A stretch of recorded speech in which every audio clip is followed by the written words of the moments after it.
Concentrate చేయట్లేదు. ఎందుకు చేయటం లేదంటే డెవలప్మెంట్ అనేది అన్ని జిల్లాల్లోనూ కూడా జరుగుతూ ఉండాలి, అమరావతిలో కూడా జరగాలి. అంతేగాని అమరావతిలో వచ్చే నిధులు రేపు పన్నుల రూపంలో వచ్చే ఆదాయాన్ని మళ్ళీ అన్ని జిల్లాల్లో కూడా ఖర్చు పెడతారు.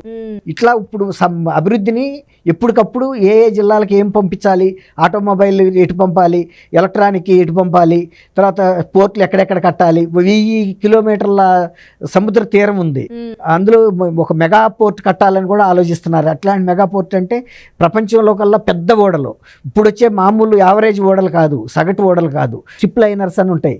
అవి కొన్ని లక్షల టన్నులను ఒకేసారి తీసుకెళ్ళిపోగలుగుతాయి.